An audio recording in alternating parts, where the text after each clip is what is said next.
How's that? Can we hear me now?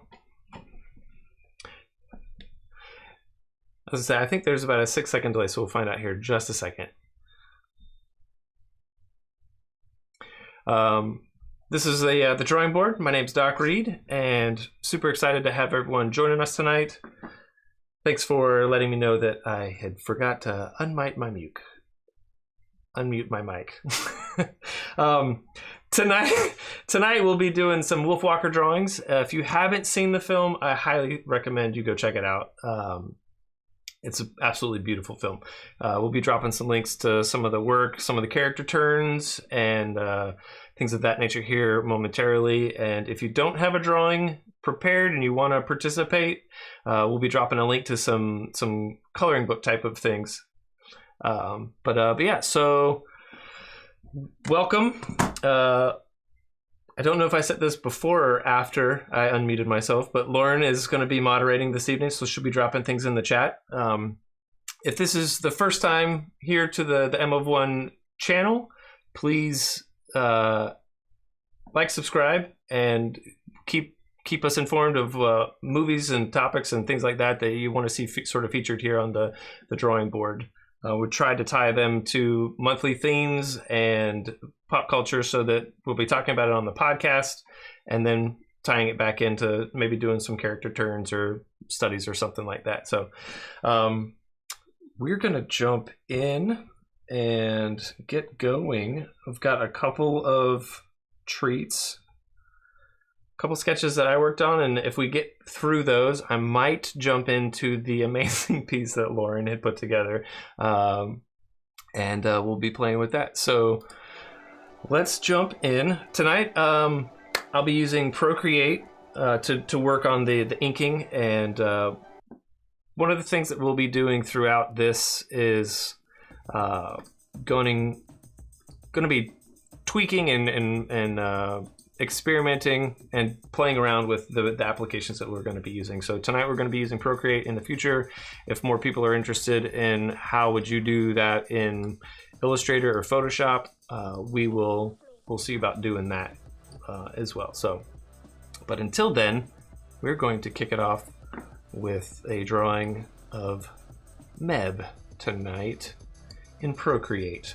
And what we're going to be doing is walking through the inking process, and if I get through it real quick, I might jump into some flatting exercises just sort of to build out how some comic book artists would go about coloring their panels type of thing. There's a little bit of a difference in how comic books are colored versus a film like this. I think there's some parallels and overlaps, but if you are interested in more of the coloring, I highly recommend, and Lauren talked about Rico and Jason Latour back two podcast episodes ago.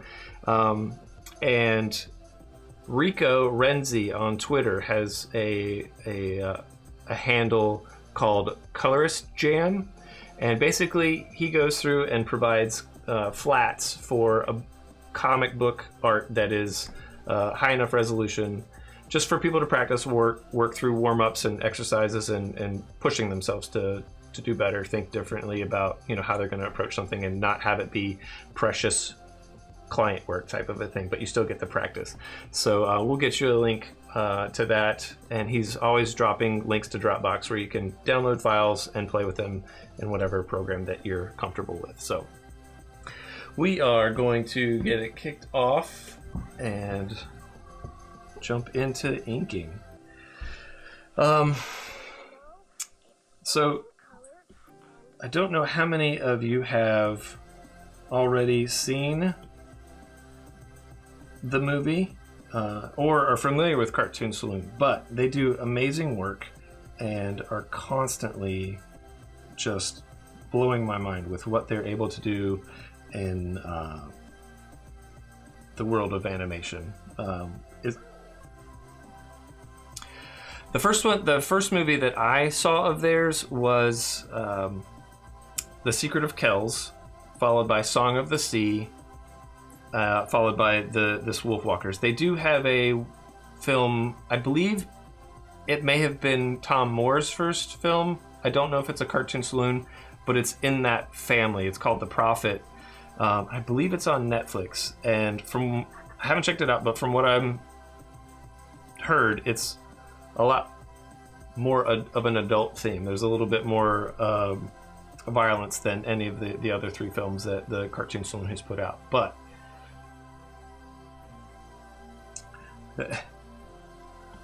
true, Lauren is saying that the Secret of Kells, the Song of the Sea, and the Wolfwalkers all are centered around Irish tradition and folklore and things like that, whereas The Prophet is a look at, I believe, Middle Eastern culture and storyline. So, but tonight, I know there will be a couple people there's always a couple people wondering what brushes and stuff. I love the Max Pax brushes. They are absolutely amazing, and they're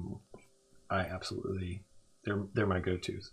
But so this is going to be a little weird because in the movie, the Wolfwalker and the people from the woods or the wild, they're more sketchy, and the lines are much rough and more fluid, whereas the people that are in the city folk are much more harder lines, clean lines, and things of that nature. So this ink application should probably be applied to Robin and Bill, the characters that come from the city. But for the ease of inking and things of that nature and coloring, we're going to be using that application for Meb as well. So I don't know how many of you use Procreate ever, but the way I've got it set up here is I have got just a base layer here where I just leave it white most of the time, and we'll get to coloring things here shortly, and then I'll just have my sketches here, and then above that, most of the time I will lock them so that I don't start drawing a final drawing on a sketch layer. It's just nasty. I know that I've done it more than once, and more than once I have lost my mind. So we will save some sanity and go. I may take a moment to name my layers because I'm that guy as well. So, but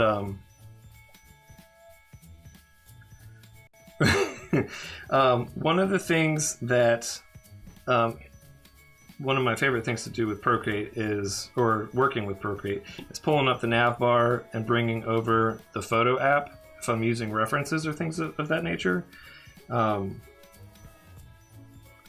Just so I can have color. That's one way to do it. I know that there's you can kick that over, and in the canvas you can have a reference that you can turn on, and from there you can then say tell where you want to import an image from. So we can go up here and import that same image. It's now in the document. The cool thing about this is you can use your finger or whatever to do the color selection live, as opposed to guessing what was in your photos out. So it's super cool if you're wanting to quickly eyedrop some colors and stuff like that. So I'm going to kick that over here because I don't know, I like my references on my left.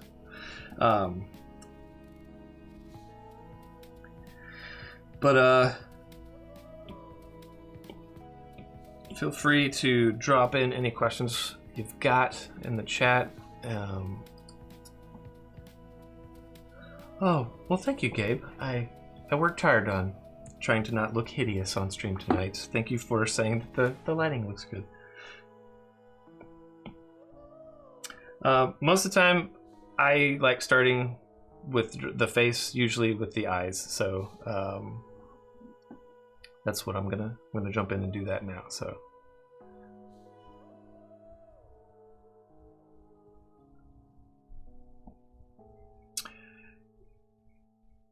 Yes. One, Lauren was just chatting about the differences in the character development or the character design. If you haven't seen the movie, please pay attention to like the character designs and how they work. And I know I said earlier, like the Robin and Bill and the Lord Protector, the village like main characters are very, very angular and boxy, which plays into how the city is also drawn in comparison to the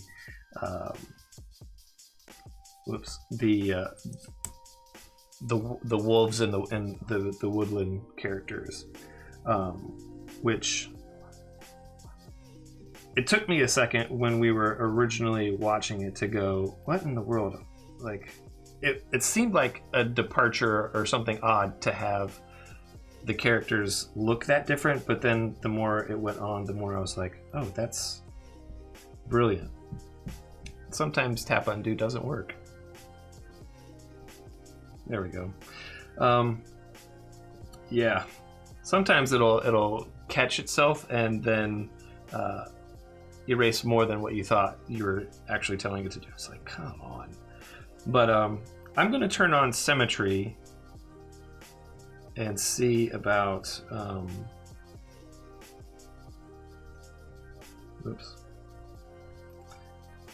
making the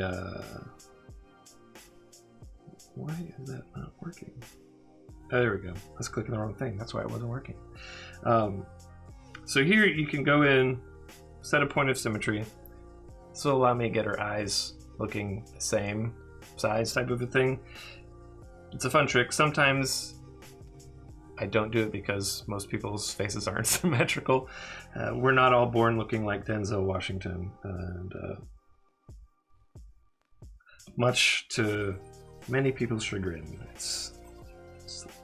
I wish I was symmetrical. My yes, symmetry is a beauty thing, and I think sometimes you just you do your best. See, right there, right off the bat, you can tell my the right eye was drawn quite a bit lower than the left eye. But we'll see if that causes issue here in a little bit. But one of the things that I love about the Procreate app is you can basically make a shape, hold it, and it'll, because it's in symmetry, it looks like an atomic atom or something. But you can sort of play with it and edit the shape and have it all work wonderfully. Actually, let me change this to the gouache brush in the comic pack. Or is it the painter pack? There we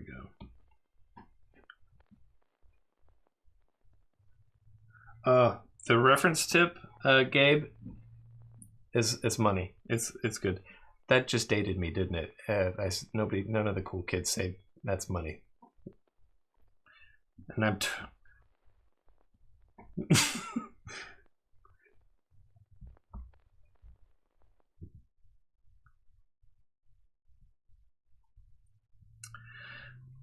the art thing that brought up the 3 points. I think if you do that and hold it, and if you come up here to edit shape, is this what you're talking about?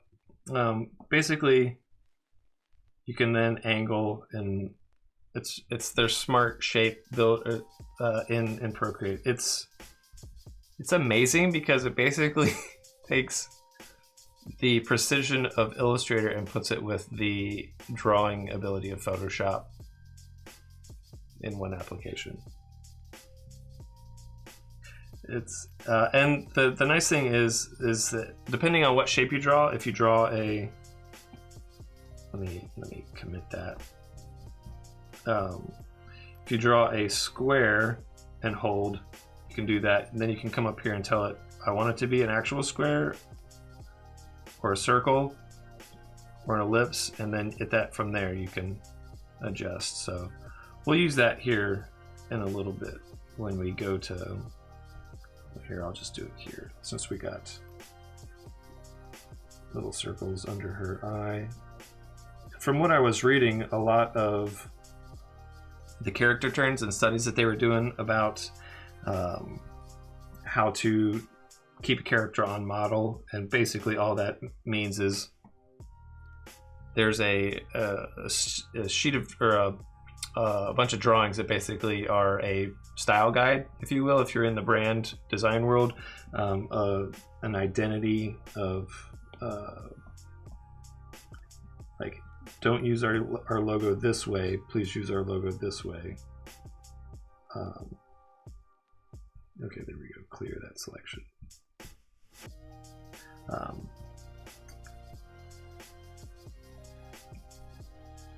Oh, that's why. I'm like, why does it keep filling? I don't want it to fill. I think I may have turned that on with my palm. I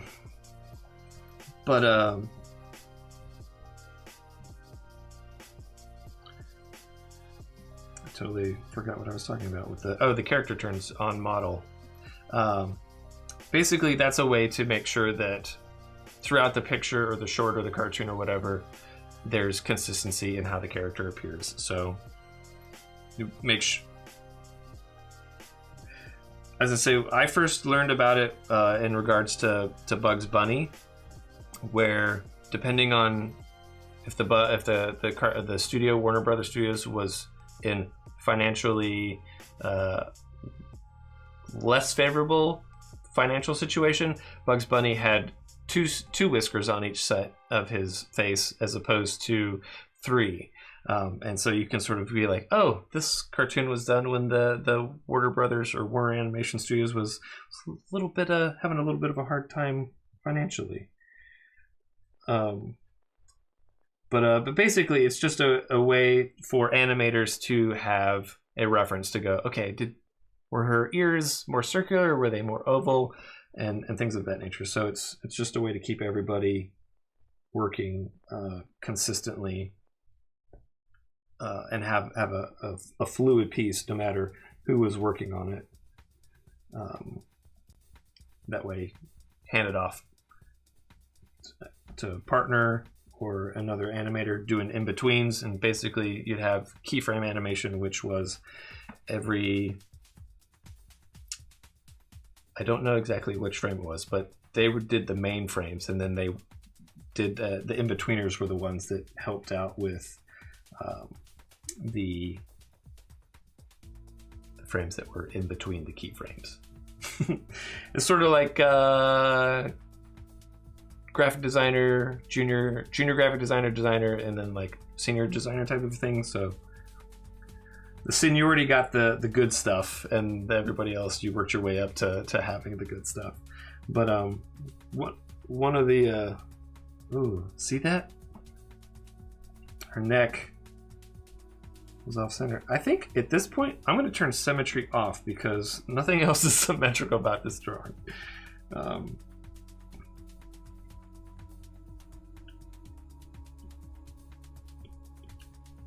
And I'm going to drop the opacity down just a touch so I can see a little bit better. Yes, Lauren, in Drop, if you can find it, there's a character like cheat sheet, if you will, of Meb. And basically one of the things that I loved was, yeah, her nose is oops, I get on the right layer. And this is why you lock your layer so you don't start drawing on a layer that you don't want to be drawing on. Basically her nose is an oval that then has an M for Meb right there in the middle. And I love those notes in character turns and things of that nature for that reason, because it's just like, oh, little Easter eggs that they hide in there for people that are paying attention, are going to geek out about stuff like this. I absolutely love it. And if you are paying, or if you have watched it, you may have noticed, like, and we talked about how the lines in the city were done much more angularly, and had a woodcut vibe to them, as opposed to the Forest, which was much more pencil and watercolor. It was absolutely gorgeous. At first, it didn't make sense to me. I was like, "This is weird. Why?" There's inconsistencies in the film, and then I realized, no, they did this on purpose to juxtapose the two worlds as they were coming over. I guess from England.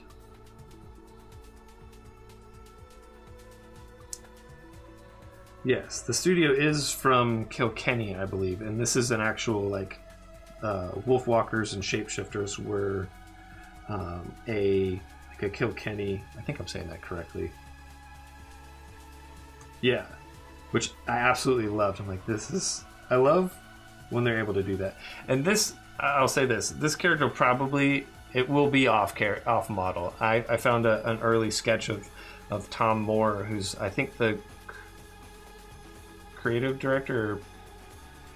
He was one of the big dogs on the film and the studio. But I loved one of his earlier drawings where Meb's hair was a little bit more free flowing, which is how I like to draw my hair, a little bit more wispy, probably from my youth and love in comic books. But I do. Hair is very, very relaxing for me to draw for whatever reason. And I will say this: I will definitely jump around on where and what I'm doing. And again, this is one of those things. The great things about this tool of being able to position how you want it, when the pencil will cooperate. I may end up just taking the screen protector off. I like a little tooth on the instead of the glass, but sometimes it causes a little bit of an issue with picking up what I'm actually doing. So, I'm going to turn down the music in the background just a touch because I'm having a hard time hearing myself.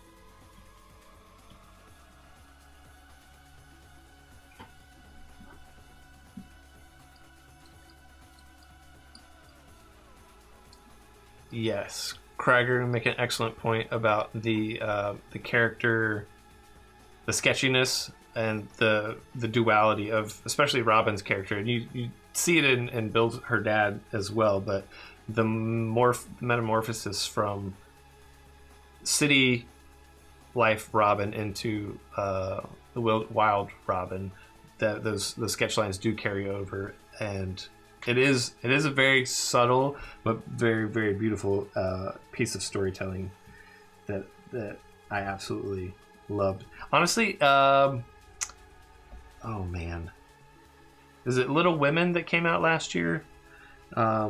Where I think I hate to admit that I was this far into the movie before I realized what was happening, but they did a beautiful job with color grading the film, where all of the warm scenes in the film were memories, and all the cold, bitter pieces of cinematography were present day. And I was just like, what is going on with this? The color editor, this should be fired. And then I realized, oh, they were telling a story with color, and I was too daft to realize it.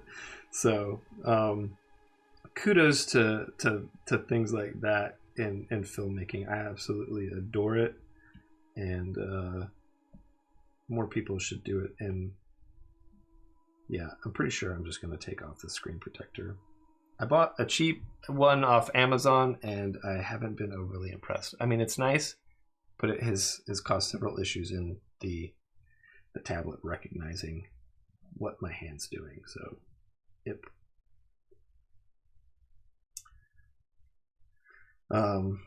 I did get a Paper-like, that like the legit Paper-like from Germany. didn't want to do it because it was like, I don't want to pay $35, $40 for a screen protector for my iPad. It's far better than the $12 one on Amazon. I will say that. It does come with two, so I felt a little bit better, but most of these screen protector kits usually will come with a second screen in case you booger up the first application. So yes, they definitely will give you a mulligan. That was a term I didn't realize. Is that just a golf term, or I first heard it with in reference to disc golf in college.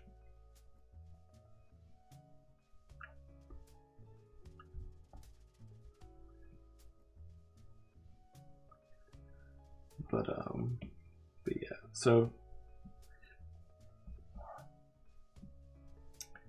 who's asking that, Lauren? Oh, Lauren is asking why I like to rotate my drawing, and basically, it's honestly, it just goes back to the days of sketchbook where I could pull it out and just rotate, get around, get a good angle on. Because sometimes, like the way that your wrist will work, if you're wanting to put an arc this way, but it's on this side of the canvas, your wrist automatically goes in that flow more naturally, and you don't have to force it, type of a thing. All my art professors would be yelling at me saying, no, you're supposed to draw from your shoulder or your elbow, not your wrist. But again, yeah, the drawing boards are a little smaller these days, profs, so give me a break. But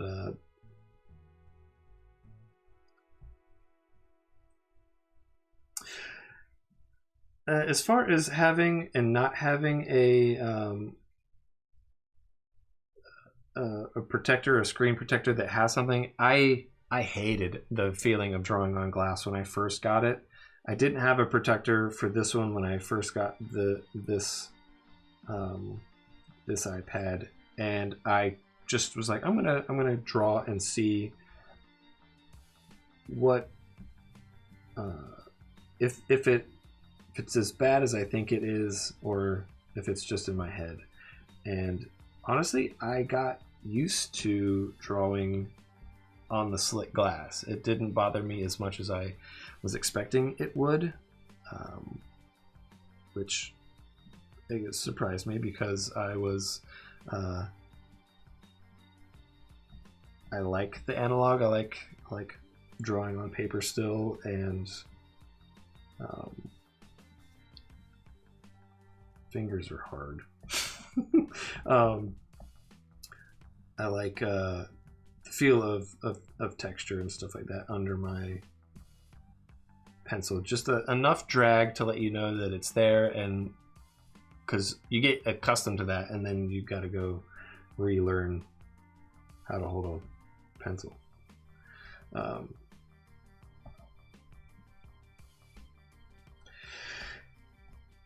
As I say, I've seen several different ways of drawing. I think one of my favorites was watching Jim Lee draw, where basically, as far as drawing hands, he broke it down into like an oblong, like there's your palm, and you just kick out a thumb, and it sort of helps you know, okay, yeah, there's the middle finger, it's higher because it's got a higher zenith on the palm rectangle, or I guess parallel? No, not a parallelogram. I don't know what that shape was, and my homeschooled children would shake their heads at me going, Dad, come on. That's a whatever this is. But one thing I will say about the new pencil is I have not gotten used to the double tap to switch between the pencil and the eraser. It drives me crazy. I'll be working and then start erasing. I'm like, what's going on?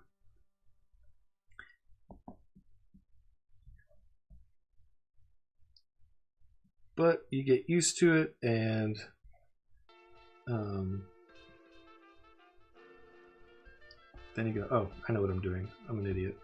And then you just undo it.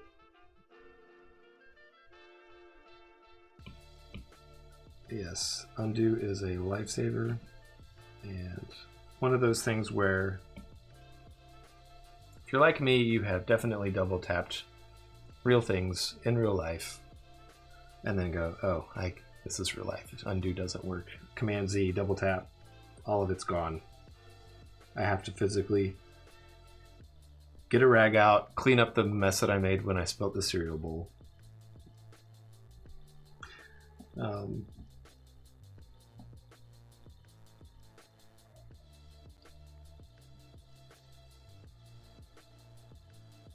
Yes, Gabe, double tapping the traditional media, it definitely, it's one of those moments you're like, did anybody else see me do that? Okay, I think I'm good.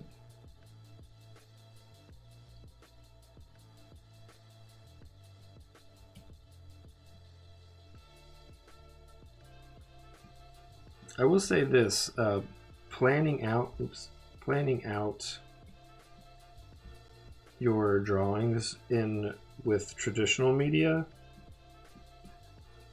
makes you think. So like if you've been doing digital and you've got your hacks and your shortcuts of like, I'm going to do it this way, I'm going to do it this way, and then you go back to real world drawing, like, wow, I didn't realize how much planning I stopped doing by working on these. I realize now I'm probably going to regret using a hard pencil for Meb's hair just because it is so wild, for lack of a better term.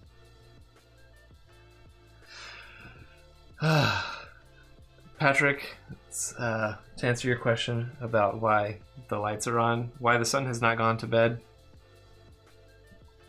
it's green screen. I moved out to Hawaii to work on my glorious tan so that I can walk around without making, well, basically like when I go to the beach, it's essentially like going to the ski slopes and everybody's snowblind as I'm walking around the beach. Just started carrying around like a bunch of extra sunglasses to pass them out as I passed by people.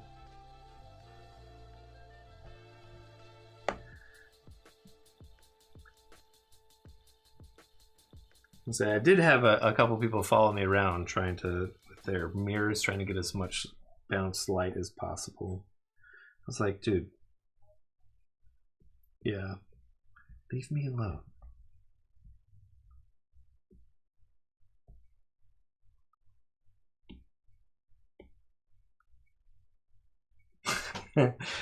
Levi, it's not a matter of how fast you are. Thanks for showing up, bud. I can't wait. Oh, that's another thing. We've got a gallery channel over at the M of One Slack family, and basically it's just a place for everyone to drop in works in progress, get feedback if you want it. If you want feedback, definitely ask for feedback. Lauren, is there a channel that's specifically for feedback versus gallery? Okay, we do have a gallery, which is just sort of say, hey, look at this. I worked my butt off on it. I'm proud of it. Give me a pat on the back. And I don't know why my voice is cracking. I'm 40 years old going through puberty. But then there is a feedback channel where if it's a piece in progress, what dribble should be, where you can ask and get a safe place to have feedback. Hey, have you thought about this? Have you thought about that? Type of a thing. So one other thing that I like doing on a layer at the top that I will then lock is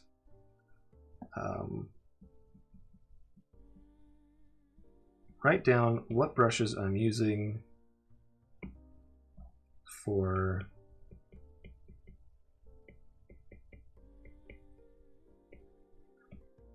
different things. That way I can come back, find them. Some people are a little bit smarter, make a folder and leave it there. I don't like doing that because I like keeping the sets whole. And yeah, call me stupid, but I like keeping everything together.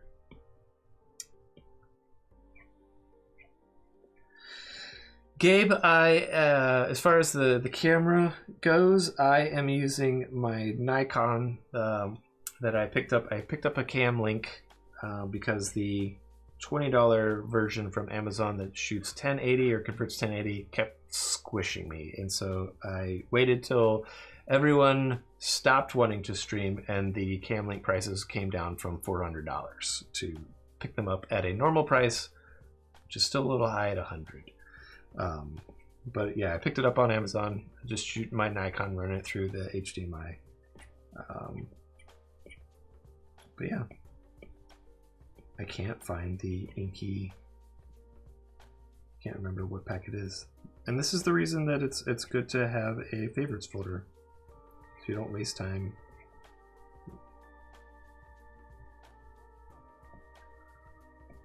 Ooh, a history for brushes, Gabe. That is brilliant. Yeah, that's good. I'm gonna use this because the harmonic, no, not harmonic. Yeah, harmonic earth tones. Yes, the color palettes. Some of these I picked up from Gumroad, and I am totally blanking on the creator, but there's some pretty fun color palettes in here. There's a Hanna-Barbera, there's a Batman, there's a Lego one in here. There's Batman the Animated Series color palette, Calvin and Hobbes, Family Guy, Gravity Falls, Looney Tunes. So, but this is fun, preloaded. You can build your own palettes, but sometimes it's nice to just rock and roll with somebody else's.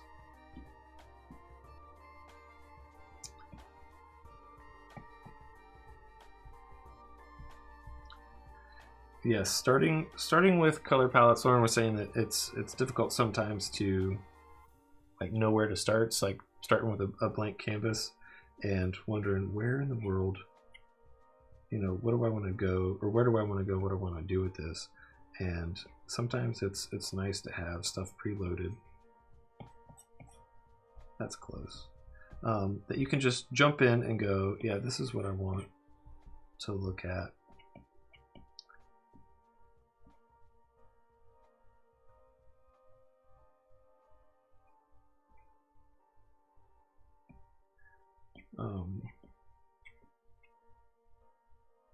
You know what? I'm just going to use a different brush because I'm done looking. This is stupid. I'm sorry. Yeah, if you're ever watching those Procreate process videos and you see all those like squiggles, this is what people are doing. Well, I mean, that's what I do. If you don't see those in people's process videos, it's probably because they edited them out. I don't know any. Oh, there it is, the blobby.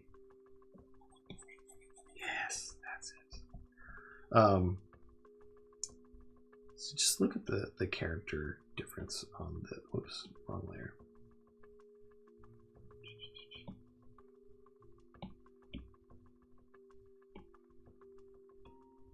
Is that Mark Bowden? Nice. Hello, sir. Welcome. Max Blobby Pen.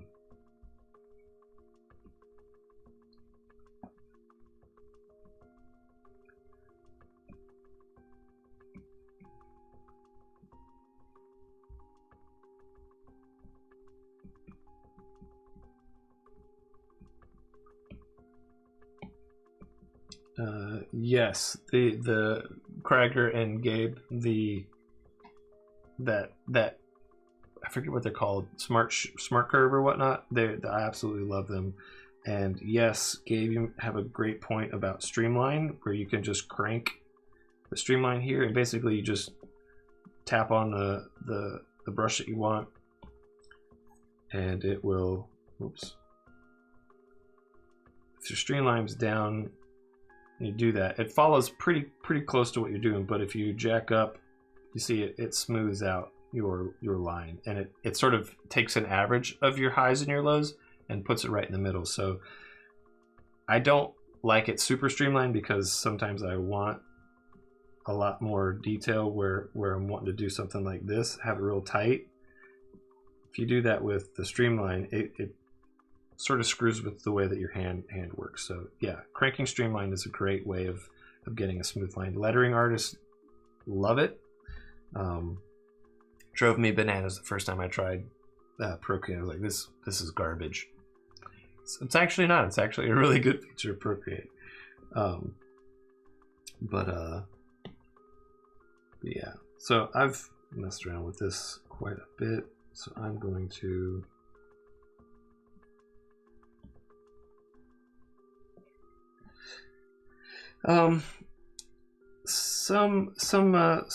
there's some varying opinions on Procreate versus Adobe products. If you've been following any of my Instagram or Twitter lately, you'll know that Adobe has been crashing quite a bit on me, and I made a joke to somebody else earlier. It's like maybe that the generation that came out and everyone was pirating Adobe products in high school and post college, that generation is now full on into the workforce, and Adobe's like, you got your money as a subscription, we're going to pay you back for all the money you stole from us. But it's, as far as like the Adobe products versus the Procreate, I think there's good things about both of them. I still love things about the Fresco and whatnot that Adobe has made. There are things that I absolutely love about Procreate that Adobe is using and utilizing, but not quite as spot on in my opinion. But so I'm not a loyalist if in that regard. Yeah, they definitely both have, and this is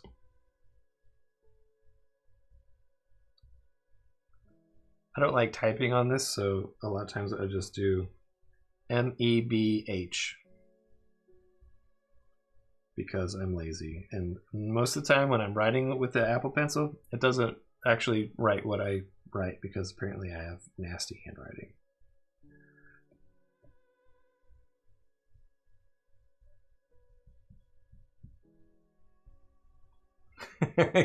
Craiger, you're funny.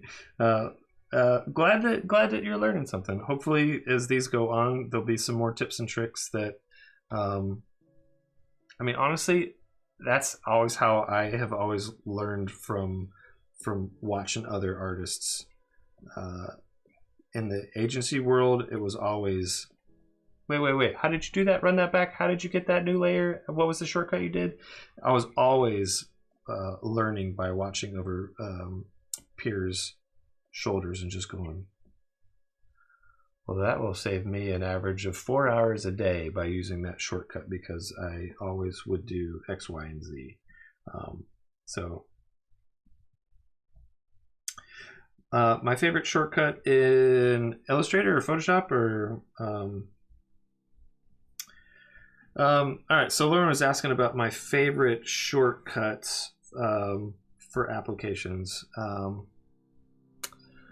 I learned one here recently, like within the last 2 years in Illustrator, that I have to look at the keyboard because I don't know where the keys are without seeing the keyboard, but Command-Shift-7 will make, maybe it's Command-Option-7, but it makes a clipping mask as opposed to going up to the file menu or right-clicking and saying create mask from objects. Absolutely love that. It's been a super good time saver for me. Photoshop, the adjustment layers and the clipping masks was one of those that just totally blew my mind. The what you can do in a clipping mask, this is one of those things, like I really wish that there was a way to do clipping masks in Illustrator like they do in Photoshop. But unfortunately can't. Oh, here's a trick. I'm gonna color this background frame real quick, and what I'm gonna do is I'm gonna turn it to alpha lock, and then I'm gonna change to the blue. Basically, I'm just gonna drop this color, and so it will then just color that layer. And actually, if you drop it in here and slide your cursor to the left and the right, actually, I may undo that so you see a better. So you drag your, drag the ink swatch out, and if you scrub to the left and to the right, you can say, okay, it's the color drop threshold is adjusting as you're going. I wanted it to go all the way up, but for whatever reason, it didn't quite work like I wanted. So if that's the case, you just come in here, crank up your brush, and color over it. This is what... No, you're good. Comments are coming in about using Fresco. I do use Fresco.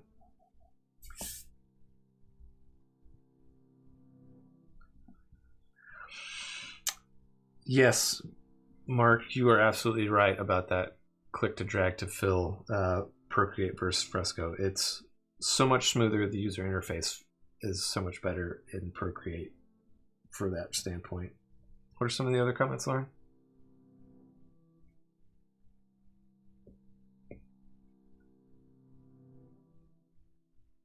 You don't have to, if you click the layer, you don't have to drag it in Procreate?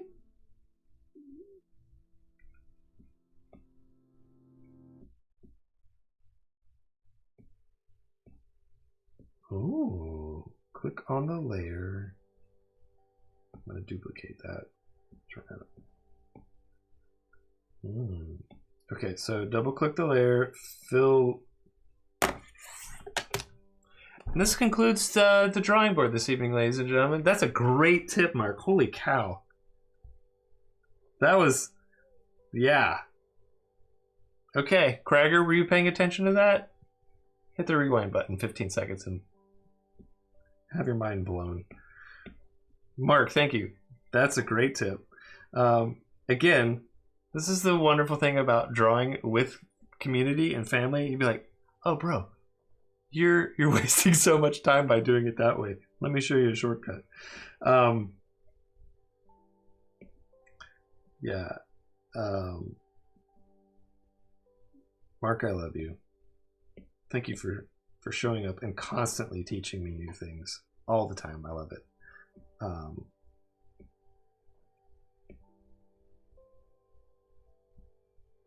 right. Oh, Gabe, you are 100% correct on if Procreate drops in vectors into. I mean, I don't know how they're making money if they're this app. What I bought this app when it was like $4. I don't have a clue what it's up to these days, but it is well worth the money, in my opinion. I was one of those guys early on. I was like, I'm not paying for an app, especially when I go to Starbucks and they have an app of the week I can get for free. I deleted every one of those Starbucks app after like a week. Like, I'm not going to use this.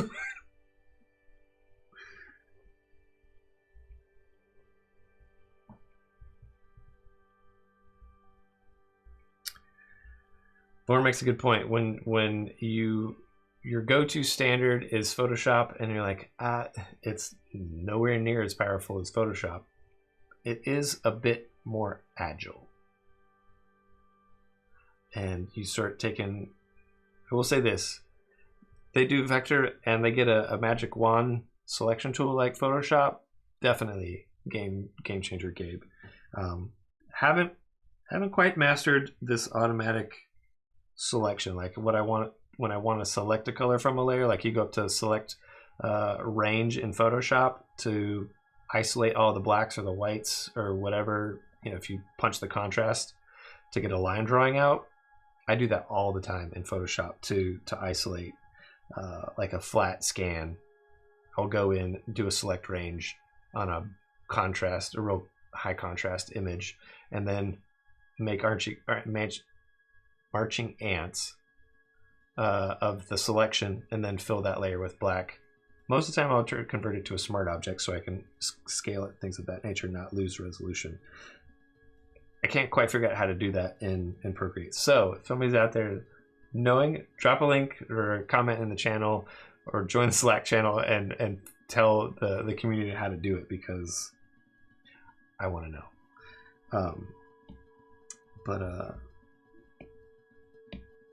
Get back into drawing. Oops.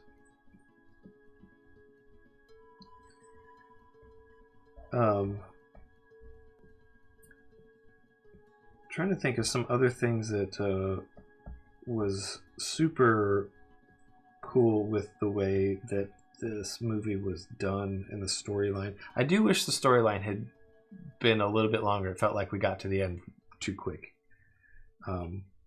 Maybe that was just because it was too good and I didn't want it to end. Very, very possible.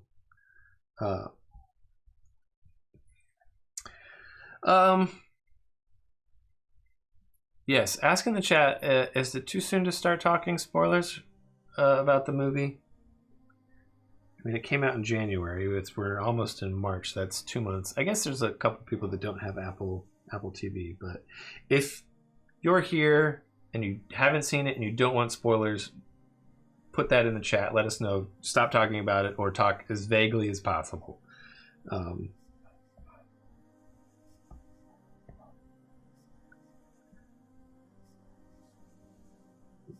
All right, we'll give it a couple more minutes to see if anybody else is a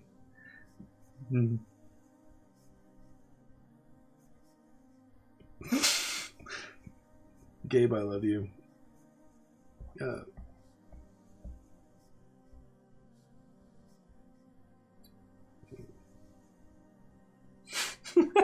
Movie didn't come out that long ago.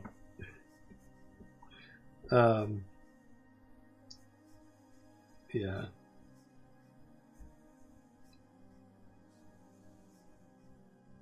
And honestly, I think as far as the character development, a lot of times I will noodle a piece to death, and with how simple the animation, it's all right. Let me rephrase that, because I don't want to confuse simple with easy, because a lot of times that's how things are put together. It's like it is actually far harder to be to show restraint with your mark making and whatnot. Like, already I put way more detail into her hair than probably is in the film. I mean, here it's pretty much, you got a couple of suggestive, like, here's how the hair is lying and moving as far as movement.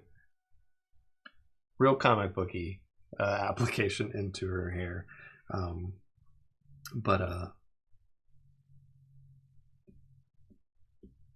It's just one of those mindless things that you can turn off and just have fun drawing.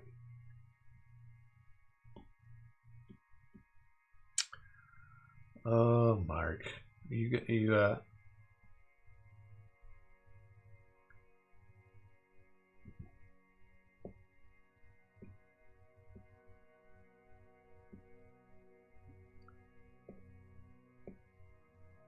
all right, I'm going to do a test real quick to see if I can follow along with what Mark was putting in the chat for everybody. What I'm trying to do is make a selection, but first I'm going to put a hue saturation layer. I'm going to drop the saturation down, make it black and white. Pump that a little bit, do a curves, and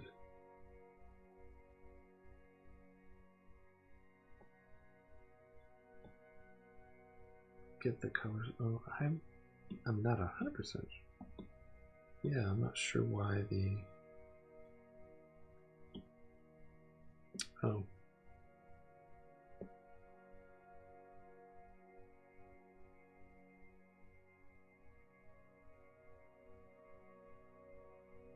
Okay, so with the selection, I go to the automatic,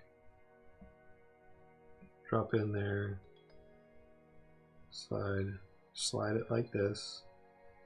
So we'll just say that's the selection that I want. So then how do I get the marching ants for that to put it onto a new layer, Mark?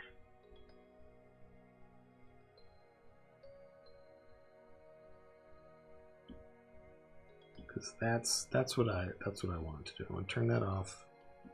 Do I just do that and then fill a layer? Yep, that's what I do. Mark. Very cool. And this is what a bad sketch looks like.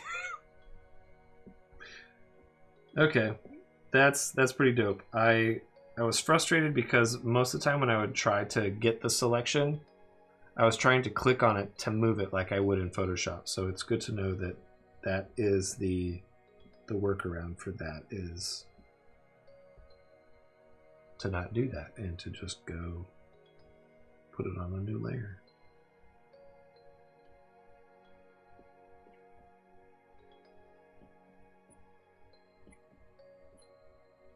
All right. So if you haven't seen the movie, we're going to jump into some spoilers, possibly. We'll try to keep it not... Okay. So we're going full on spoilers. So if you haven't seen Wolf Walker, earmuffs. All right. What do we got, Lauren?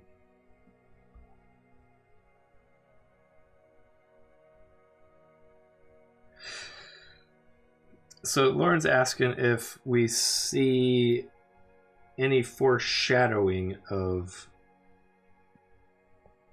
Bill's character, who's Robin's father, making the transformation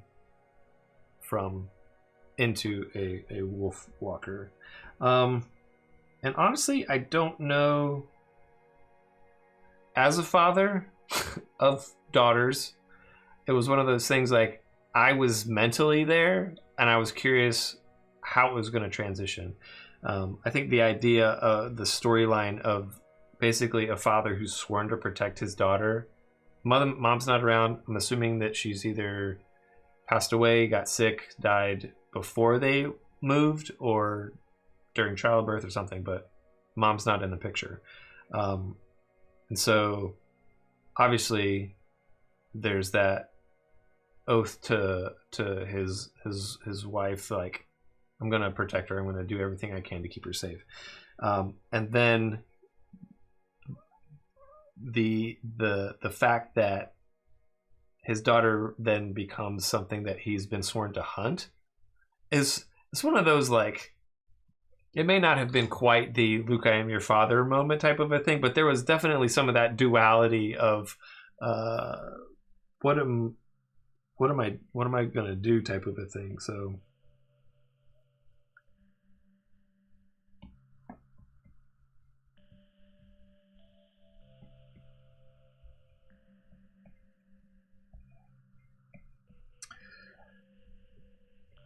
that is a very good point, Lauren, that Robin takes on, like, they almost do a role reversal. I had not thought about that, where as the movie progresses, Bill, the dad, transitions into a much softer character, where Robin, in trying to save Mabe from being caught or whatnot, turns into her father. It's like, no, stay here. I need to protect you type of thing. I'm doing this for your own good. This hurts you more than it hurts me type of a parenting a speech. And of course, you have a feral child. It's like, no. But yeah.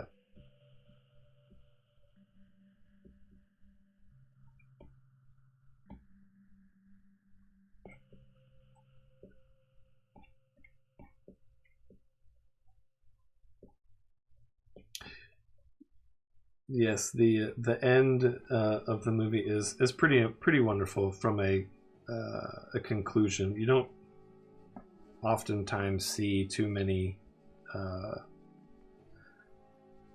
like families being restored, where The old Rocky quote. You got gaps, I got gaps. Together we fill in gaps. That was the worst Rocky impression ever, and I'm glad it has been recorded for everyone to come back and make fun of me for eternity. But yeah, it was a pretty sweet moment, especially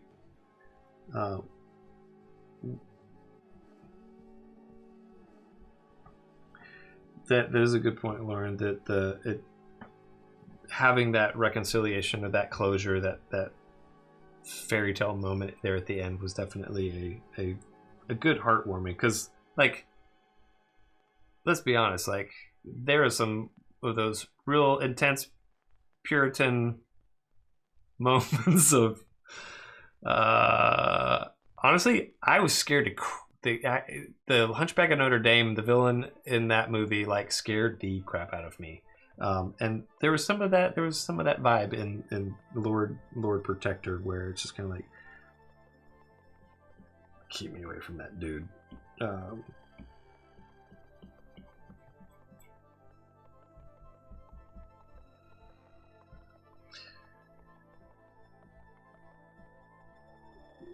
Make a very good point, Lauren. Sean Bean.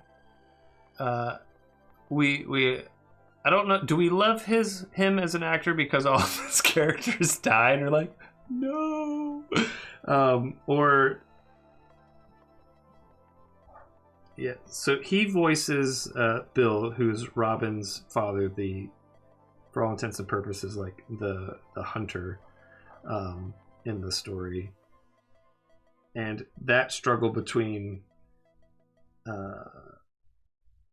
listening and following orders of, no, this is how we do life here. The Lord Protector says something and we do it, and Robin's like, Bill's like, I gotta keep you safe. So that transition was pretty cool to watch, and honestly I think they did a good job setting up the Lord Protector to sort of show his character when he realizes what's going on, how the shapeshifters are working, and then starts to target the sleeping form of the characters, Bill and Robin. It's kind of like, you dirtbag. Like at that point, and again, I think the transformation and empathy of, oh crap, like it's not what I thought. There's an underlying story. I think that's a great lesson. Kids, I mean, they're gonna soak it up and make note of it. They may not piece it together, but as a parent, it definitely gave me some opportunities to step in and say, this is,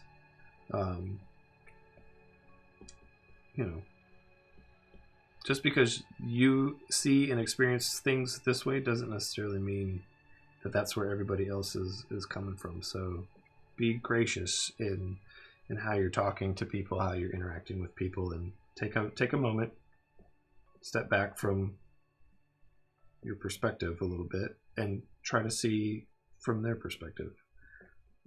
Not always going to agree, but at the same time, it is an opportunity for you to, there's the brush I've been looking for. It gives you an opportunity to flex your empathy muscle a little bit.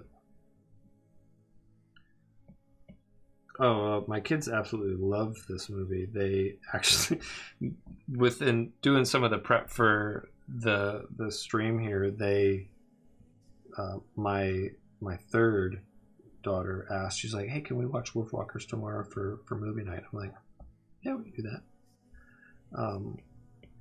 But they love that song, and I'm totally drawing a blank on the artist that. Yes, Aurora. Yeah, the walk, Running with the Wolves Tonight. Yeah, that one.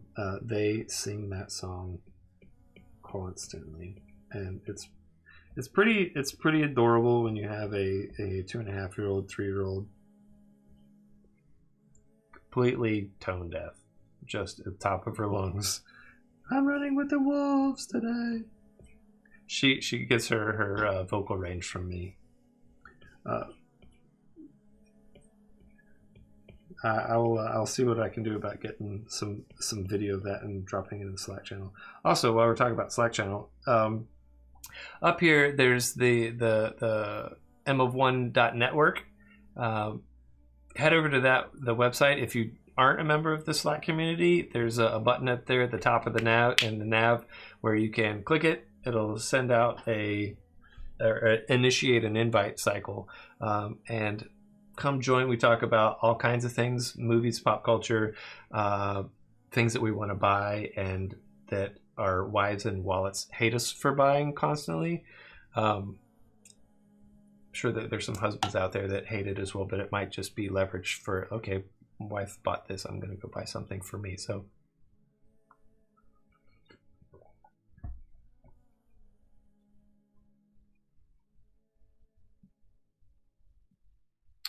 who's asking about Wolf Vision? Oh, Sean, yes.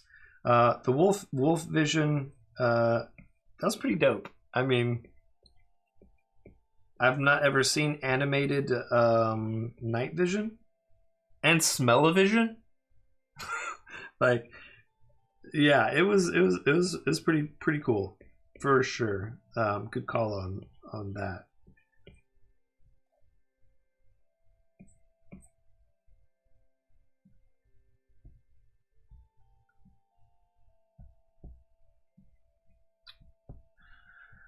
I have no idea what you just said, Lauren. She was talking about the background and how they 3D printed the background and then drew on top of it. So if there's a link to that out there, Lauren, drop that in the chat. I would love to check that out later. On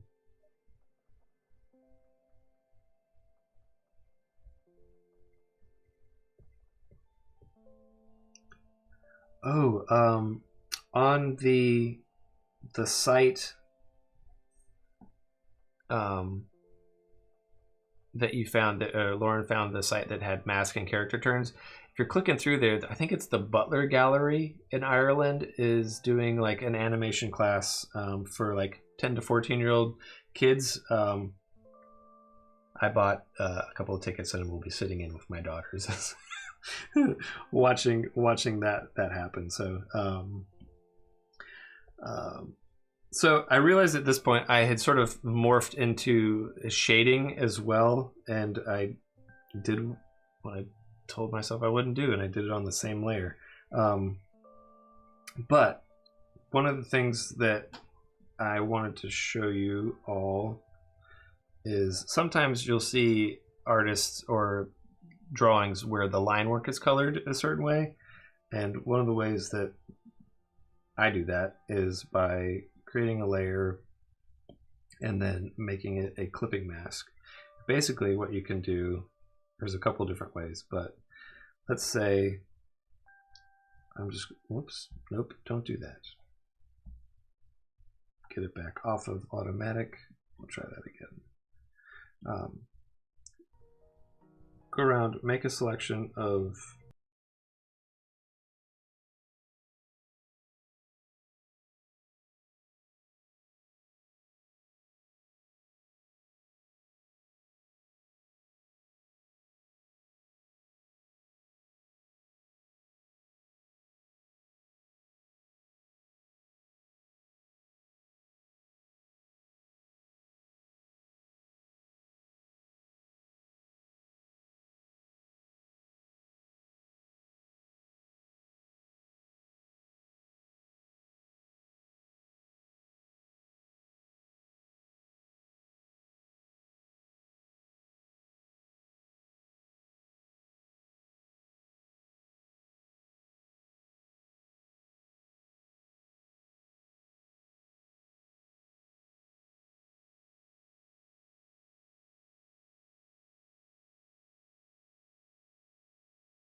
real easy way to push back under drawings and things of that nature. So you still have that quality of exploration in your line, but it's not overpowering high contrast color. So with that, you can also then duplicate this layer, turn it off clipping mask, drop it behind Meb, and it becomes a building block for flats that we were talking about earlier, where if we wanted to then do, nope, not a clipping mask.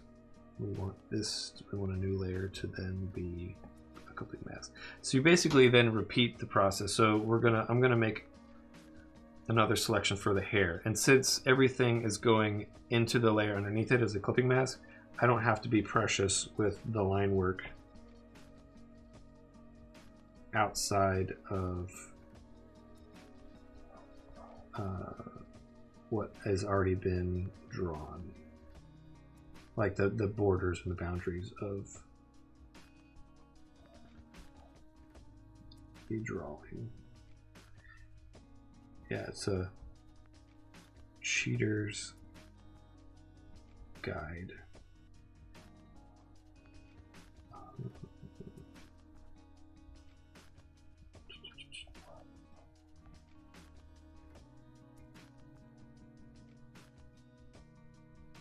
So at that point, we've got her knocked out, so I can then basically just make a big circle, loop back. Let's figure it out. Let's do a base color, drop it in. There you go. One of the things that you can do is you either, if you use your layer adjustments to brighten a color, what you'll want to do is you'll want to select like a darker base color for the hair, and then the layers that you'll put on top of that then will be like, we'll do white, and let's change this to screen. Oops. I didn't think I changed my brush, but I definitely changed my brush. There we go. What screen is it?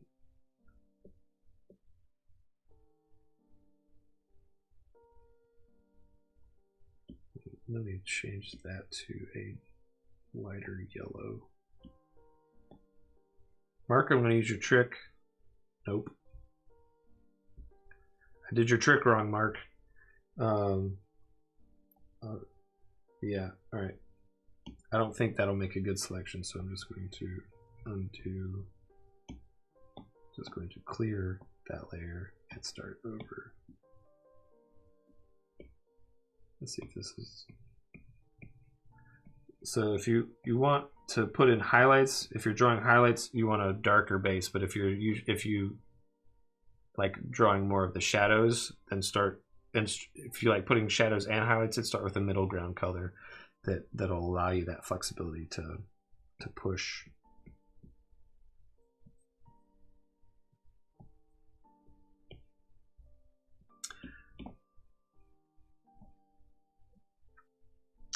As far as how I like setting it up, I usually will pick a highlight and then use multiply is sort of my go-to, multiply making things darker.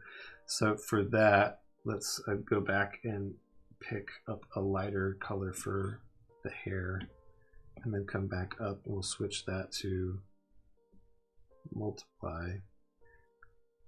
And that's typically how I will approach. So then at that point,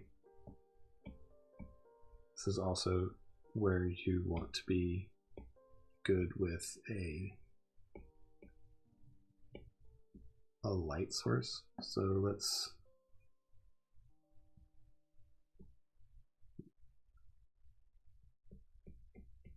we'll do that. We'll have the light source coming from that direction.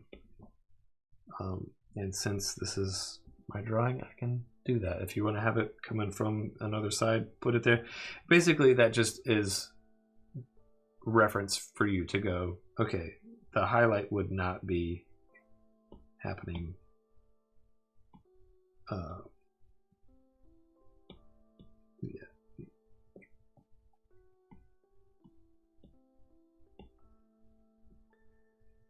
yeah, picking a spot and sticking with it is definitely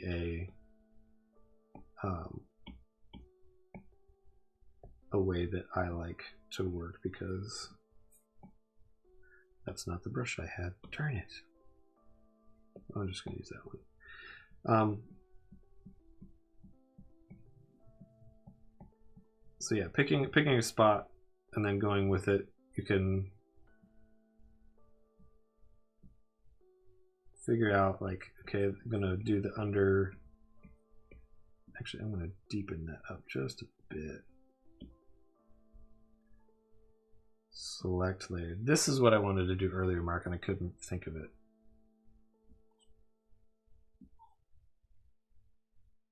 Where you select the pixels that are on that layer. I wonder if you can do a fill layer from this selection standpoint. I'm just going to. Yeah, you can. So sometimes, honestly, okay. Back to talking about Rico Renzi and his color theory is bananas, and I absolutely love it. Like, he lives in a world of 100% saturation as far as like super vibrant colors. He does an extremely good job of giving depth with those. This would be a color palette that is much more reminiscent of his style of coloring than mine, where it's like a monochromatic type of a thing. It would not surprise me if he would pull one of these jokers out where it's, let's just go bananas and punch some super poppy. That's pretty. I think that looks pretty cool. But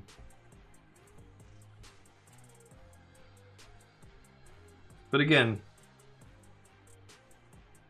this is the fun part of exploring and doing things, is you can, as Bob Ross would, as Bob Ross would say, the happy little accidents is alpha lock. We'll turn that off so we can get back to adding some things. So yeah, it's just sort of exploring, figuring out what you want. One thing I would say that I like doing with hair is trying to follow the strokes that are already there. So like, for instance, if we've got in this section here,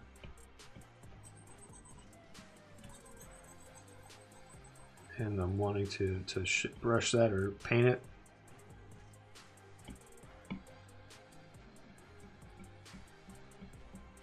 yeah, it looks like hair, but it doesn't flow with the curvature and stuff like that that you've already established. So if you can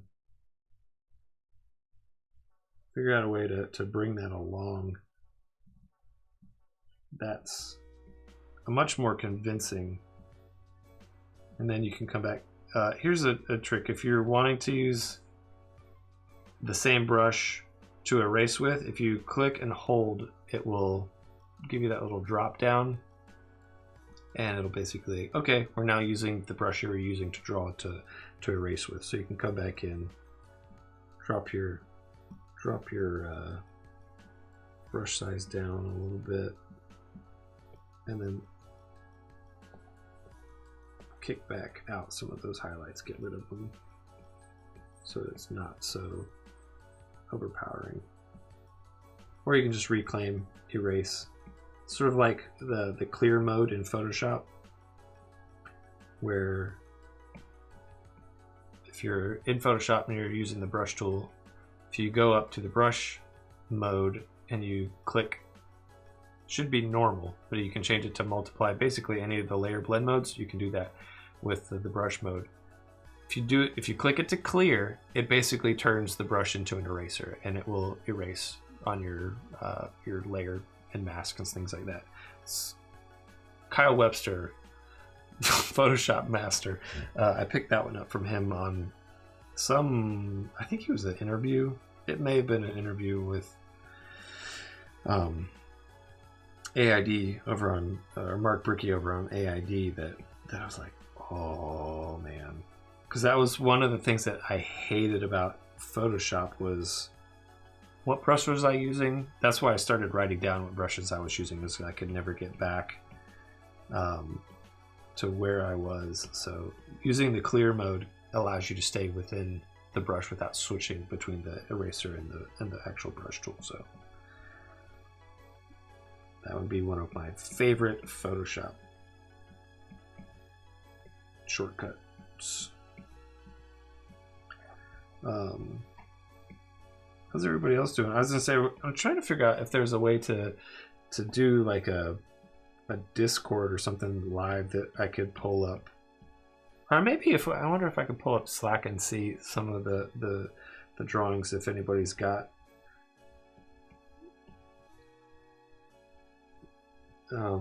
If anybody is working and done and be like, Doc, you just need to shut up, stop talking, and finish this Joker.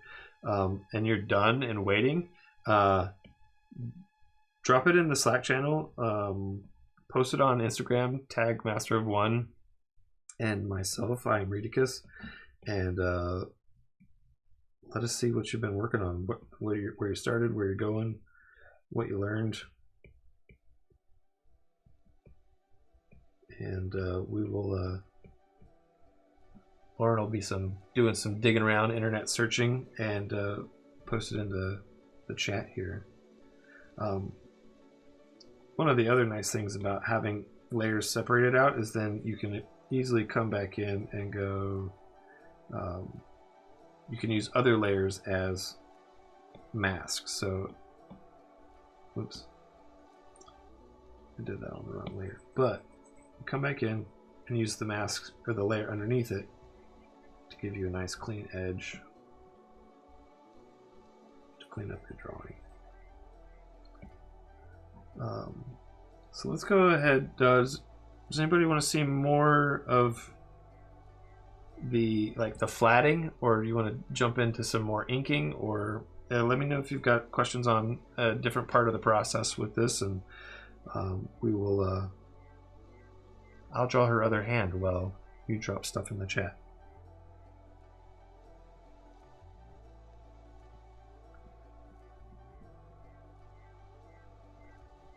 As far as process for me, typically I will tend to nail down the sketch, nail down the drawing, and then from there I try to keep as much of like the detail shading out of the drawing. I got a little carried away in this process and started jumping into the hair because, again, I love hair, and so what I would have normally done is just this brush stroke work would have been on a completely separate layer, and we would just had the crisp lines like like that to work with. And actually, I'll show you another trick that might be a little faster than the coloring way that I've been doing it. I've hit my maximum layers. Alright, here's what I'm going to do. What's maximum layers? Oh, watch this. So, this was Lauren's piece that she did. I mean, that's amazing. I mean, there's so many... Oh! This brings up a great storytelling element that we didn't talk about earlier. So down here in the bottom... I'm going to lock this so I don't booger it up. But down here, one of the things that I absolutely loved was the blending of the worlds in this movie, where the city is very, very much flat and gridded and done in a like a lino cut, wood cut style of art. but the wood is the forest is again very pencil loose watercolor rendered. If you notice in like within the first 5 minutes of the film, it opens up as the villagers are cutting down trees to build the village, and to basically I think it was to continue to build the village, but also to put some space between the wolves that were attacking. It's like if there's a larger unsafe area, the better for the villagers. The way that they handled the trees, they went from being this very, very organic flowing to when the villagers were cutting trees down, everything was extremely angular with the way that they were drawn and executed from a rendering style. Super, super nerdy, I know, but it was one of those details that I absolutely loved in the film. And just sort of set me up to go, okay, I need to be paying attention for other little nuances and nods and foreshadowing from a storytelling standpoint.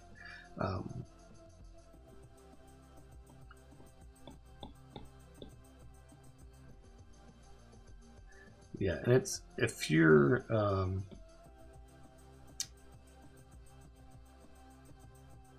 yeah, I'm just gonna leave that deleted. I was trying to decide if I wanted to get that back or not. And I'm like, we're cleaning up later, so I'm gonna. Okay, it's locked. Yeah, if once you sort of get a taste for like, oh, they're sort of like Sixth Sense, like they spoon fed you what was happening the entire movie, but we're too dumb to realize what's happening, and then it's like. So anytime that there's little nuances to things of that nature, sort of like the sketchy lines as the characters are transitioning from the village to the forest, like I love little things like that. And of course, I'm the dad that's like, hey kids, did you see what's happening after the movie? Like, can we turn on the soundtrack and just sing it at the top of our lungs, Dad, please?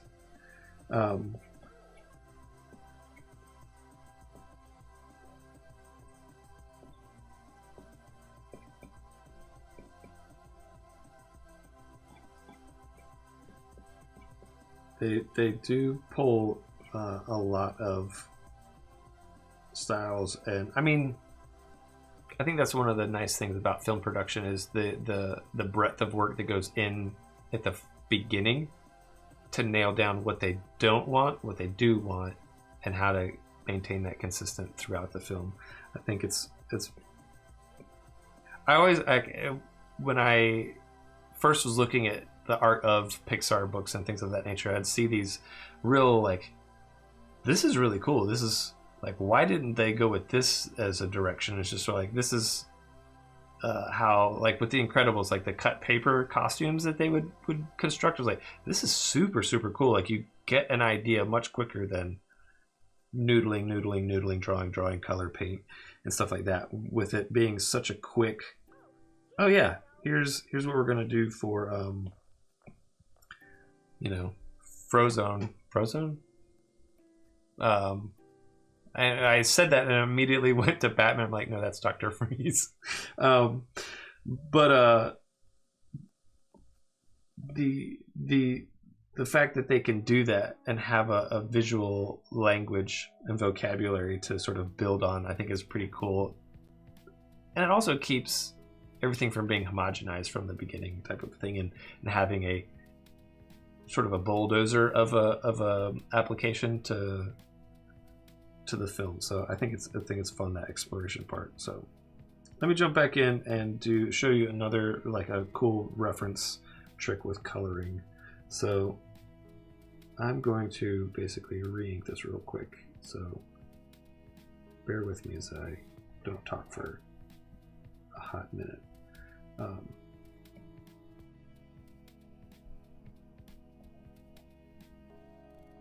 Lauren, if there are questions that are coming in while I'm doing this, go ahead and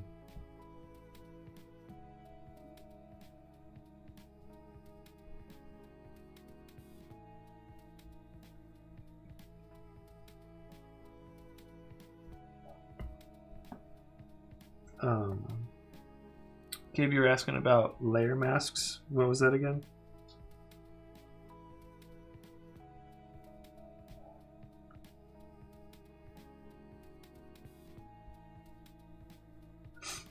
I will have to look into the layer mask question. I'm not 100% sure what you were talking about as far as embedding them or making them a second layer. But we will, I will look into that. Hit me up on Slack. And that's an M from Heb.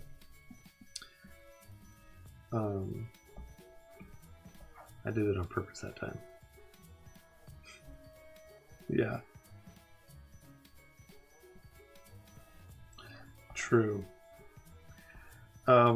Oh, one of the other things, like with Robin, especially her character, as we were talking about, sort of the civilian or the village people versus the woodland people.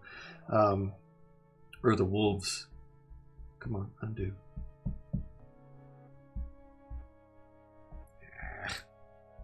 Yeah. The screen protector is gone after this.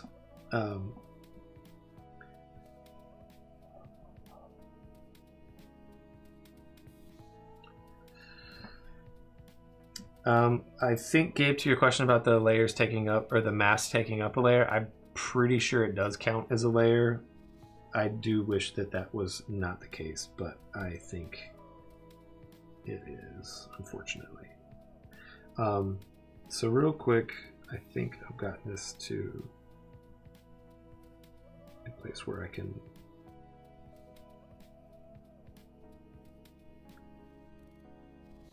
these fingers are horrible, but it's quick. She's gonna have a nub there for a wrist.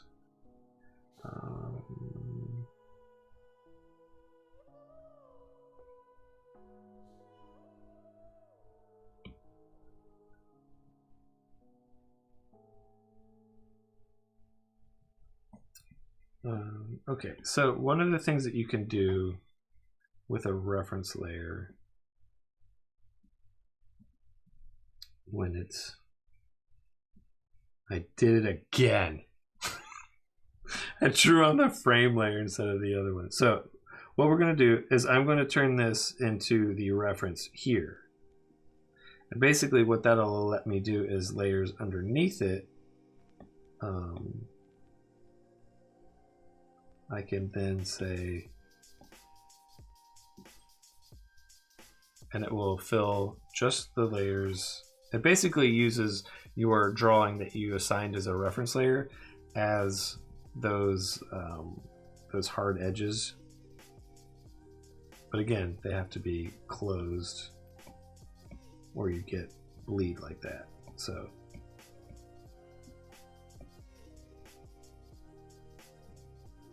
we'll close that off. I think that's the only opening. So let's... I wonder, can you do that with your... You can do that with the eraser. I just learned that.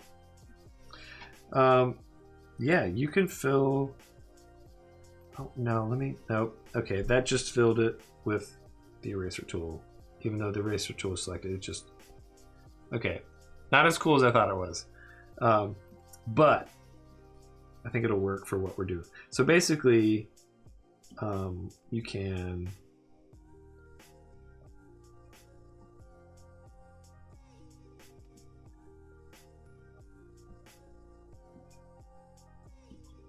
Yes, the I typically who was asking that? Bill? David. Sorry, David. That was not even close to Bill. I mean, they share letters in the alphabet, but that's about it. Sorry. The size of the document that I'm working with, I think this is an 8x10 at let's see, where is that? Canvas information. 8x10 at 600. The reason I do that is it's the 4x5 Instagram tall, so it's also a frameable size, standard frame size. I kick it up to 600 just to be stupid, because if I want to kick this out to Illustrator, streamline it, make it vector, and put it on the billboard, it's a lot easier to do that with the extra 600 or the higher resolution than it would be to do a 4x5 at 72 or 140 like screen resolution. So I try to work with print resolutions in mind. I can always down sample, make it smaller, run it through tinypng.com to get it under, you know, 100K or whatever it needs to be for whatever reason. Yes, tinypng.com. It's not a bad site. It's safe for work. But basically it runs another bit of compression on your images. If you're uploading things to your portfolio, website, or whatnot, you can save for web like you should and not have your images be bloated, but at the same time run them through tinypng. Basically, most of the time when I've done it, it'll take an additional 30% off of the file size. I've done it on larger files and it's taken closer to 70% of the file size down, which makes loading your web page way faster. But yeah, that's tinypng. So let me see. Actually, I'm going to pull up the reference again.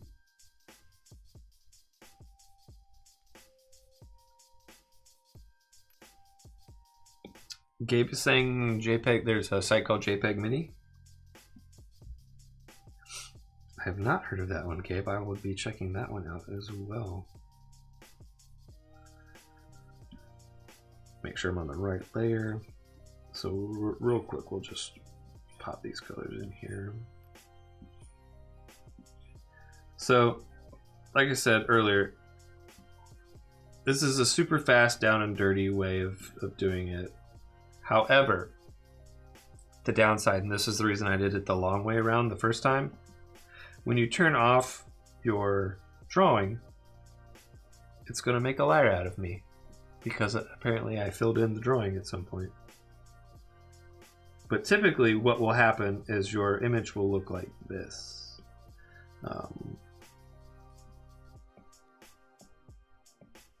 Where you will have strokes. This is bad because in a printing process, if this is a key line and you are misregistering, that happens and nobody wants that. So, or you grab it and pinch to zoom and it screws everything up. But that's why I prefer to do, like, start with the largest shape possible with the selection mask, which is what we did with the selection tool, which is basically, and this is going to be ugly, but you get the idea.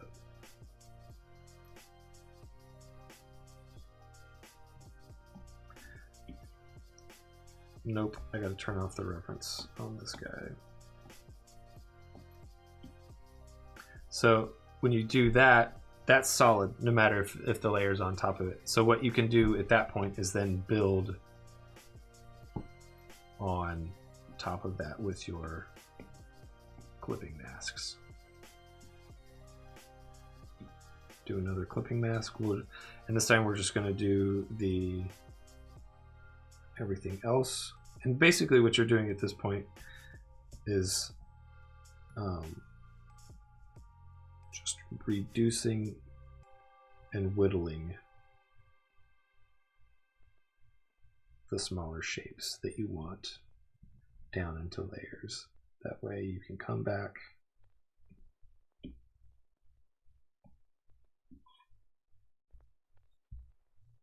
and continue to build on them. And as you're doing this, it's just going to set you up for an easier time. Because if you want to come in and have, like, say you're wanting to do the shading on this dress, I don't know why I made it I'm an idiot. I made her hair green and her body orange. Oh boy. It has been a long, long day.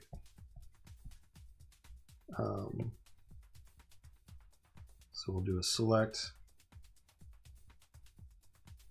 We'll do a fill that layer with the orange, and then we'll go back to here. We'll do select that, and we'll do, give me that green back. And fill that layer. And keep going. We'll get the skin tones in. And here's the cool thing about this shape. When you do it this way, when you build it out this way, you don't have to be precious with all of that.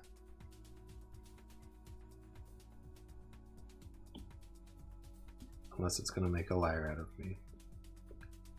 Now that I've said that, I'm almost certain it's going to make a liar out of me. Damn it!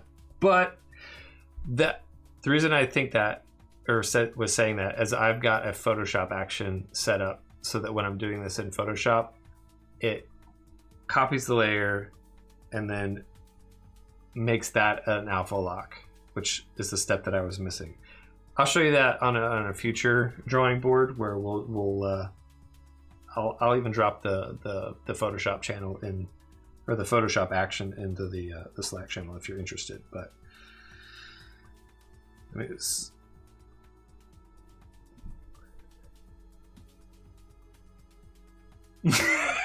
that would have been the way to go with that mark, with making her hair green and her body orange to play with the hue saturation sliders.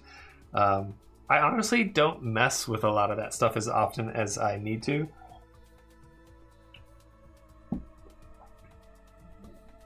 Gabe, you are 100% correct. This is actually not a Wolfwalkers drawing session. This is a Street Fighter session, and this is an adorable Blanca that is in the attack pose and about to light up somebody.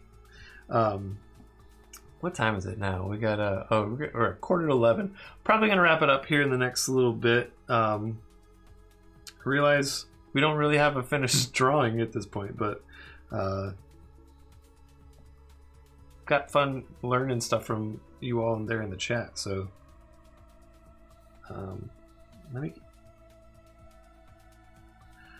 I wish this was vodka, Patrick.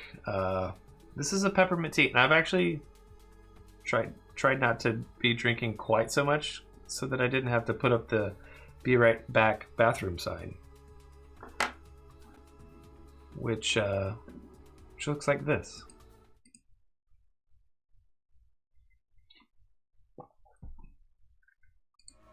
And we're back. I've not gone to the bathroom. Yeah. So, again, real quick, it just as we're getting ready to wind down the stream. Thanks for everybody for coming and sticking around. This was super fun. The plan is to do one of these a month and continue to play around with different applications. So if there's questions that you want to learn a little bit more about, or a film or feature that's getting ready to drop that you want to maybe see some drawings of, or character breakdowns or anything like that, again, hit us up on social media. We've got Twitter, Instagram. Leave a comment in the video, join the Slack channel, find us. We're not that hard, we're not hiding. But I think right now Raya is being released next month. I believe March 7th is when it drops on Disney Plus, and tentatively that is the prompt for March's drawing board. So if you hate that idea, let us know what you'd prefer. If there's something coming out being released in March, or if there's a 50th anniversary of Breakfast at Tiffany's or something. I think that's probably older than 50 years. 60, maybe 70 years. But if there's something like that and you want to learn something like portraits little bit more of a realistic take or something like that, again, let us know. Drop a comment, and we will compile them. And if nobody says anything, I will say that somebody said something, and we'll just do it that way. So, yes, let me turn on these color layers real quick. Breakfast at Tiffany's came out 60 years ago. This year, Lauren? 1961. I really like having a fact checker in my ear. This is nice. So, let me... were there any other questions that anybody had about the process as of yet? Or tonight? On drawings or anything that was done, let us know, and I'll see about getting them answered here in the next 10 minutes before we pop out of here. Again, head over to mof1.network. We've got links to join the Slack community. If you want to jump into Patreon and support the crew, they would love that as well. There's some fun content. We're kicking around some ideas about reference files, Photoshop actions, anything that we go over on stream about being rewards over there for that. Haven't nailed down those details yet, but we will eventually. And but yeah.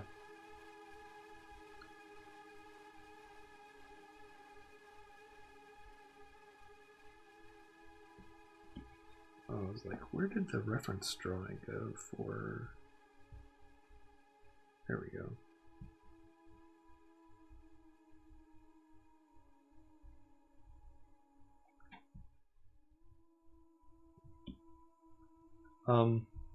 One of the things that made, like, this reference is super nice for being able to quickly pick colors and go, yeah, that's the green that I want.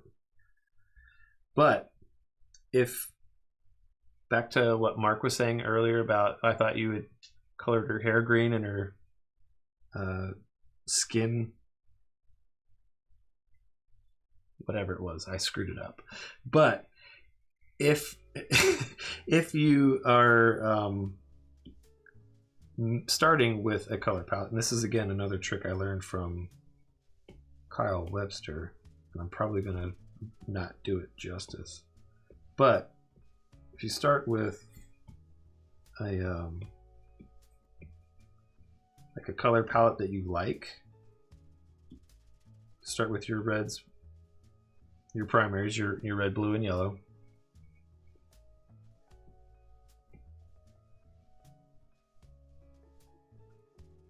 And this honestly probably should be on multiple layers, so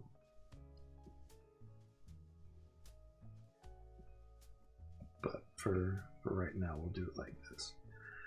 So if you pick colors, and then I'm going to duplicate this so I can fake multiply.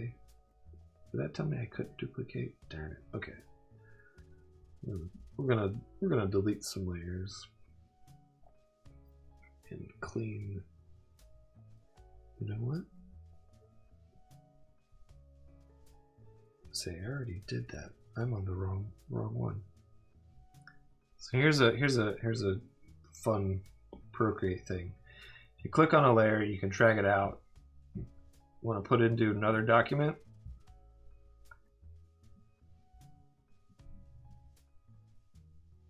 There you go. Now we can keep playing. So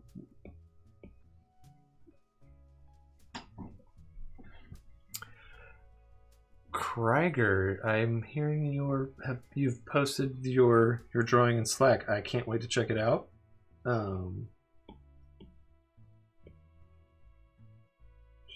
Is that in the gallery channel? Krieger, did you put that in there? Sweet. I will look forward to checking that out there in the gallery channel. And what I'm going to do here actually. Why is that not working?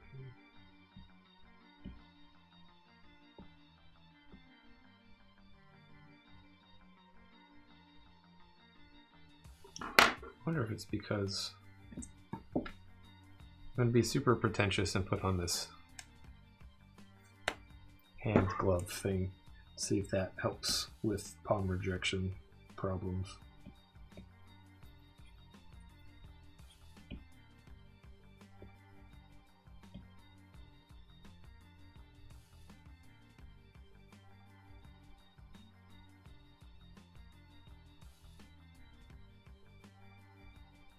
Blue.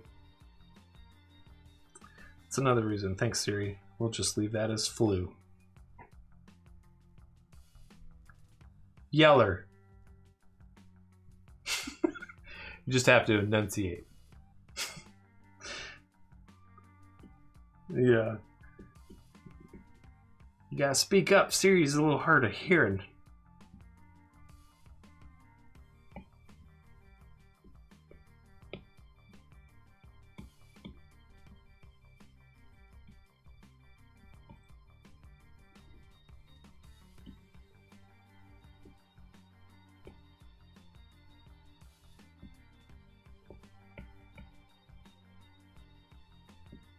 Nope, wrong one.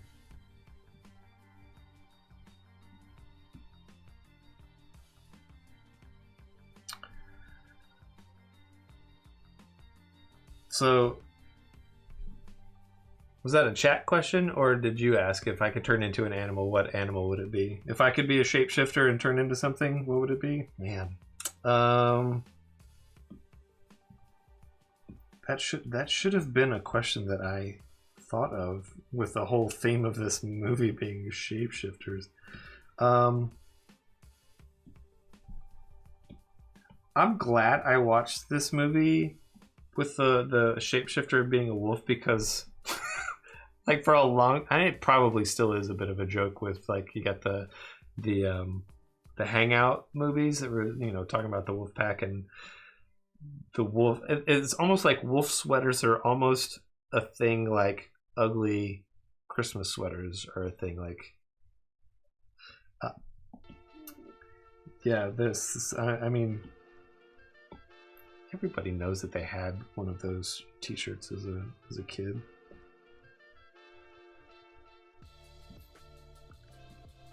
Patrick, you're saying your animal would be a sloth? I would have gone with a Sasquatch.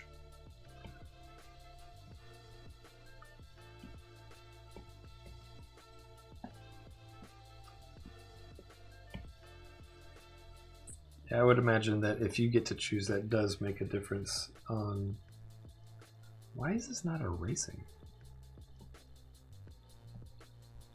Oh, yeah, speaking of The Fly, Disney Plus is now streaming The Fly. So you can jump from Cinderella to The Fly. Because... We definitely need to figure out if Jeff Goldblum has any movies that are coming of a significant anniversary this year, and put that on the docket. So if there's some Jeff Goldblum lovers out there, which I know... Why is this not working?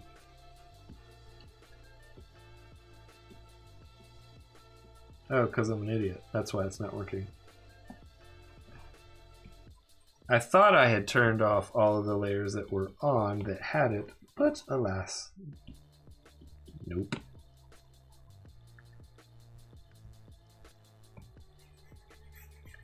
This is a long way around to show you how to mix colors, so thanks for hanging in there, everybody. And again, I've not done this in Procreate. I've typically done it in Illustrator. So we've got the red, blue, and yeller that we are wanting to mix. So by doing that,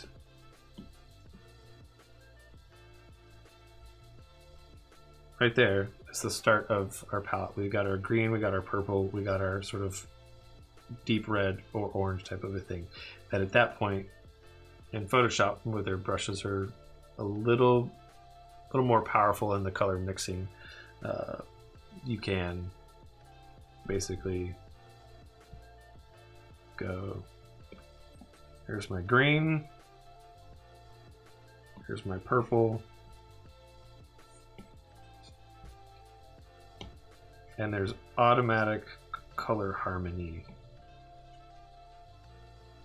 without having to do the hue saturations that Mark Bowden talked to us about earlier in the session. Since 11, I'm going to say pencils down. We'll take a look at the wonderful drawing that we did here in the last. Here, let me turn this all off and turn some of the.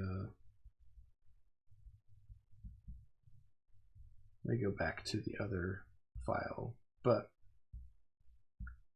So yeah, I hope you had some fun. I hope you were able to learn some stuff. I hope you enjoyed geeking out a little bit about the nuances and the storytelling and the foreshadowing that happens within the movie. And look forward to seeing you next month here on Master of One Network YouTube channel. And next time, invite a friend, do a drawing, drop it in the Slack. I think it's fun to just sort of encourage each other, you know,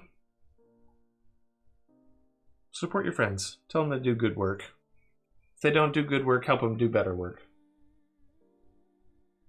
There's always room to grow.